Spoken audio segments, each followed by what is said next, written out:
Assalamualaikum warahmatullahi wabarakatuh. Apa kabar semuanya? Semoga semuanya dalam keadaan sehat dan selalu dalam lindungan Allah Subhanahu wa Ta'ala. Sebelum memulai materi kita hari ini, alangkah baiknya supaya kita selalu diberikan ilmu yang bermanfaat dan diberikan kelancaran dalam pembelajarannya. Mari kita semua membacakan Bismillahirrahmanirrahim. Untuk pembelajaran kita hari ini, yaitu kita akan mempelajari tentang proses produksi kerajinan dari bahan lunak.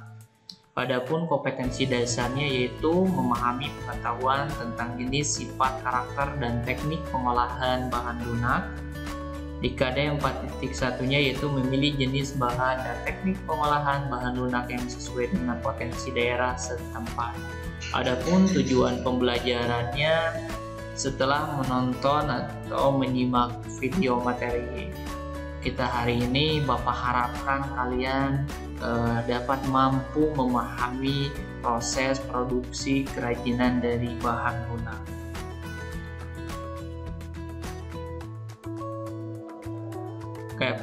Proses produksi kerajinan bahan lunak. Beragam benda kerajinan dari bahan lunak alam dan buatan dapat diciptakan dan dibuat berdasarkan bentuk dan bahan yang digunakan. Bahan-bahan yang digunakan dapat dipilih berdasarkan jenis dan karakter masing-masing seperti yang telah dijelaskan sebelumnya. Kita di materi yang minggu kemarin membahas tentang jenis dan karakteristik dari bahan lunak. Contohnya kalau dari bahan lunak alam ada tanda liat, ada getah. Kalau dari buatan, contohnya bahan lunak buatan ada sabun gitu ya. Teknik yang digunakan juga sangat bervariasi, diantaranya membentuk, mengukir, mengecor, menempel, melipat, menyetak, dan menggulung. Nah, semua disesuaikan dengan jenis bahan yang digunakan, kemanfaatan dan rancangan produk kerajinan. Contohnya teknik yang digunakan untuk bahan buatan dari bahan sabun, kita menggunakan teknik membentuk atau teknik mengukir kayak gitu ya. Jadi setiap teknik itu digunakan juga sangat bervariasi. Adapun syarat-syarat perancangan benda kerajinan, yang pertama yaitu ada kegunaan. Kegunaan itu ada benda kerajinan harus mengutamakan nilai praktis, yaitu dapat digunakan sesuai dengan fungsi dan kebutuhan. Contohnya di sini mangkok untuk wadah sayur. Ya.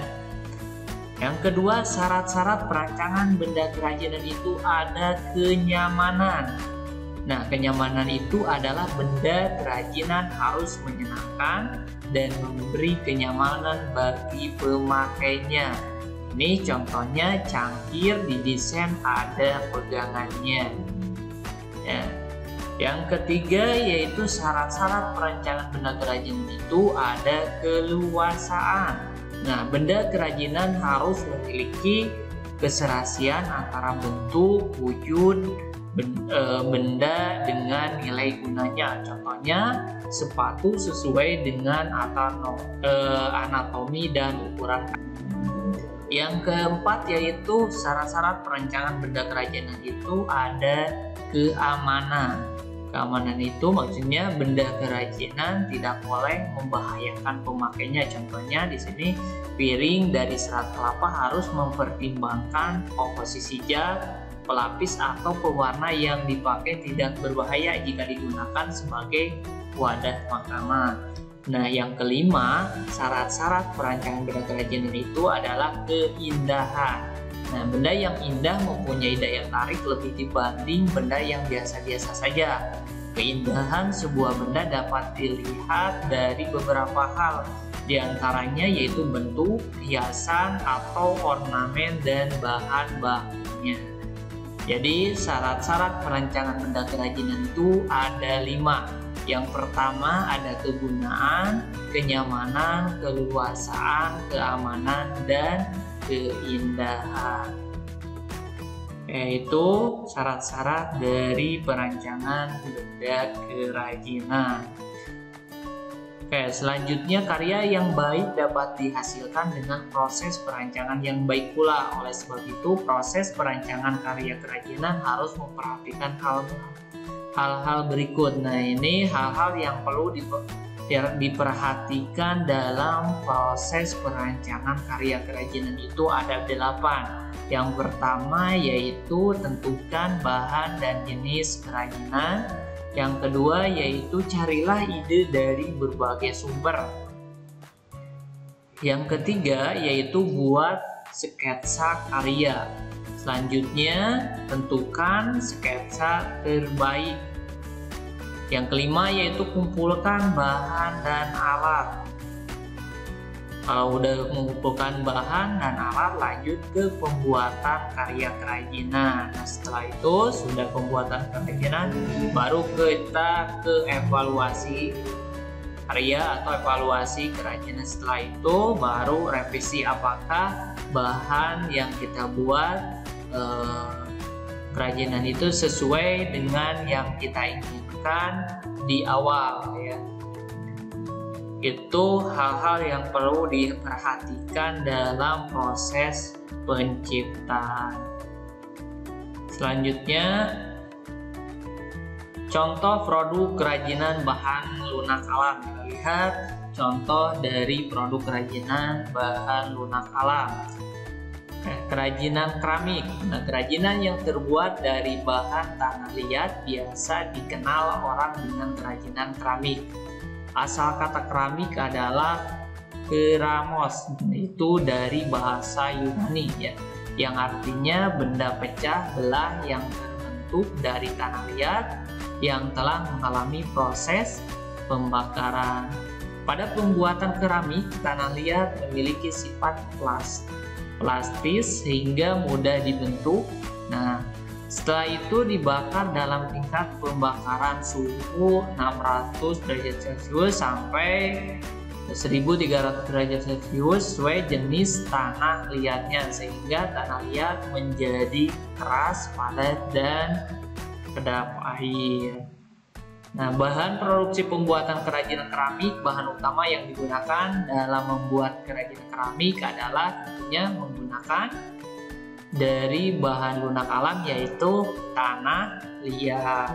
Ini salah satu contoh rupa-rupa warnanya dari tanah liat itu ya, ada yang coklat, ada yang keputihan. Kemarin kita udah bahas ciri karakteristik dari tanah liat juga. Oke, selanjutnya yaitu alat produksi pembuatan kerajinan keramik. Peralatan kerajinan keramik diantaranya di sini menggunakan butir, kawat, benang, pemotong tanah, spon, rol kayu, alat putar kaki, alat putar tangan, dan tungku pembakaran. Nah, ini jadi alat-alat yang digunakan untuk produksi pembuatan kerajinan keramik.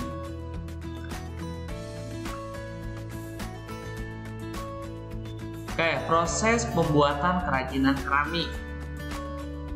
Kalau tadi bahan dan alatnya, sekarang proses pembuatannya. Teknik pembuatan kerajinan bahan liat cukup banyak. Nah, jika telah mengenal teknik dalam pembuatan kerajinan keramik, tentunya semakin menambah wawasanmu dalam menentukan rancangan produk kerajinan yang akan dibuat. Nah, ini teknik pembuatan kerajinan dari bahan lunak alam yaitu dari tanah liat. Di sini ada 5. Yang pertama ada teknik pijat tekan. Nah, teknik pembuatan benda keramik secara manual dengan cara tanah liat dipijat, tekan dari bentuk bola menjadi bentuk yang diinginkan dengan menggunakan jari-jari tangan. Nah, contohnya di sini udah dipraktekkan di gambar. Yaitu pertama buat dulu bulatan, itu ya, kedua, ketiga, keempat, kelima. Selanjutnya teknik yang kedua ada teknik pilin.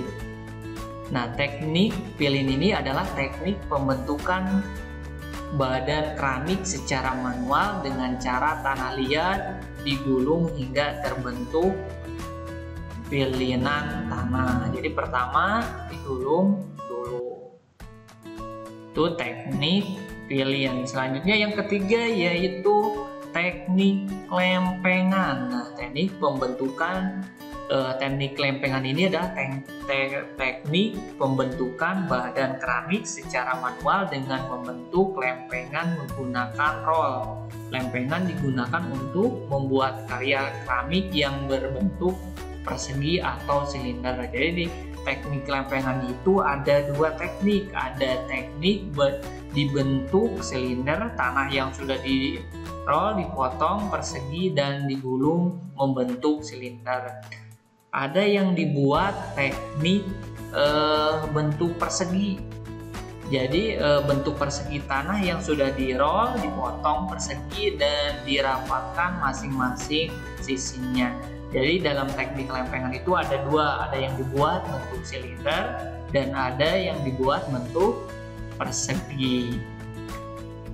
Selanjutnya yang keempat, teknik membuat kerajinan dari tanah liat itu ada teknik cetak.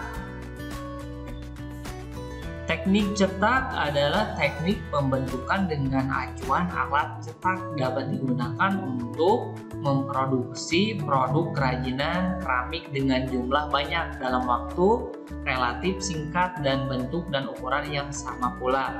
Nah, teknik cetak ada dua, yaitu ada cetak kering dengan teknik tekan dan ada juga cetak basah dengan teknik cor. Jadi di dalam teknik cetak juga ada dua. Yang pertama yaitu teknik cetak tekan, yang kedua yaitu teknik cetak cor. Itu kalian perlu dipahami, kalian harus tahu.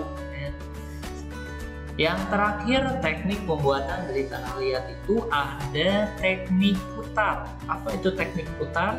Teknik pembentukan badan keramik dengan menggunakan alat putar atau alat putar kaki yang dapat menghasilkan banyak bentuk yang simetris.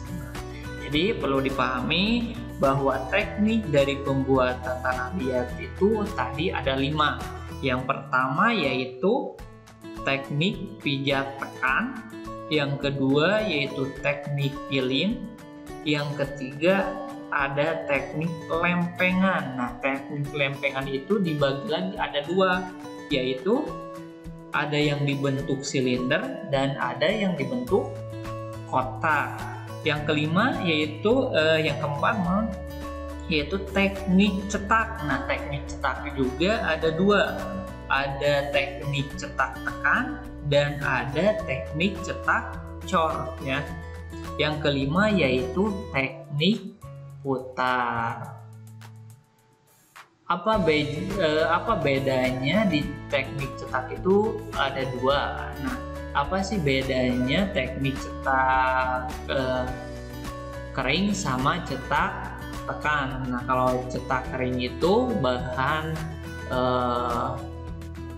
tanah liatnya berbentuk kering. Kalau cetak basah itu tanah liatnya harus berbentuk cairan atau berbentuk basah sehingga bisa dibentuk atau bisa dicorkan kayak gitu ya. Oke, untuk materi kita hari ini Bapak cukupkan sekian. Kalau ada pertanyaan atau ada yang kurang dipahami, kita bahas lagi di kamera ya. Bapak cukupkan sekian dari Bapak. Assalamualaikum warahmatullahi wabarakatuh.